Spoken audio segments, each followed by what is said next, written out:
අද කතා කරන්න යන්නේ ඔමේගා ප්ලස් ඔයිල් එක. ඔමේගා ප්ලස් ඔයිල් කියන්නේ මොනවද? ඒකේ තියෙනවා ඔමේගා 3, 6, 9 සහ වයිටමින්ස් මික්ස් වෙච්ච ඔයිල් එකක්. හරි? මේක කොහොමද දෙන්නේ? දෙන්නේ කෑමට කලවම්. මේක ඇවිල්ලා කෑමට කලවම් කරලා ඒකට උඩින් වෙන වෙන විටමින්ස් උත් ඔයගොල්ලන්ට මික්ස් කරගන්න පුළුවන්. හරි? දැන් කතා කරමු අපි ඇයි ඔමේගා ඔයිල් එක දෙන්න ඕනේ කියන එක. මොනවද අවශ්‍යතාවය? ඒකේ මොනවද වෙන්නේ? අපි කුරුල්ලෝ හදන කට්ටිය, පරවියෝ හදන කට්ටිය. හරි? ඔයගොල්ලන් දැකලා ඇති මේ පිටරටවල වල පොයින්න කුරුල්ලෝ නිකන් ලස්සනට තියෙනවා, ෂයින් එක තියෙනවා, ඒගොල්ලන්ගේ පිහාටුත් නිකන් ග්ලොස් ගතියක් තියෙනවා. එනොත් ලංකාවේ අපි හදනකොට ඒ ගතිය ඉන්නේ නැහැ.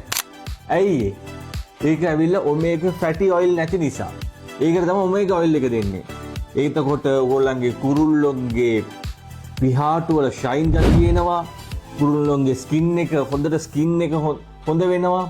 ආය ඇවිල්ලා ඒගොල්ලන්ගේ බ්‍රේන් ෆන්ක්ෂන් එක වැඩි වෙනවා. බ්‍රීඩින් කරන්න තියෙන උනන්දුව වැඩි කරනවා. හાર્ට් ෆන්ක්ෂන් එක වැඩි කරනවා. ස්කින් ක්වොලිටි එක වැඩි කරනවා. ෆෙදර් ක්වොලිටි එක වැඩි කරනවා. සෝ ගොඩාක් දේවල් බෙනිෆිට්ස් තියෙනවා මේ ප්‍රොඩක්ට් එකට. හරි? මේ දේවල් දුන්න නැත්නම් ඕගොල්ලන්ට ඉන්ටර්නෙට් එකේ ෆොටෝස් තියෙනා වගේ ඕගොල්ලන්ගේ පරවියොන්ව කුරුල්ලොන්ව තියාගන්න බෑ. හැම විටමින්ම කෑමෙන් ලැබෙන්නේ නැහැ. ඒකට තමයි ඇඩිෂනලි මේ වගේ ප්‍රොඩක්ට්ස් දෙන්නේ. මේවා දුන්නාම අවශ්‍ය වෙන විටමින් ටික වැඩිපුර හම්බ වෙනවා කුරුල්ලොන්ට, පරවියොන්ට, කුකුල්ලොන්ට. එතකොට ඒගොල්ලන් ඒ විතරක් නෙවෙයි මේක දෙන්න පුළුවන්, පූසොන්ට දෙන්න පුළුවන්, බල්ලොන්ට දෙන්න පුළුවන්. දීලා බලන්න.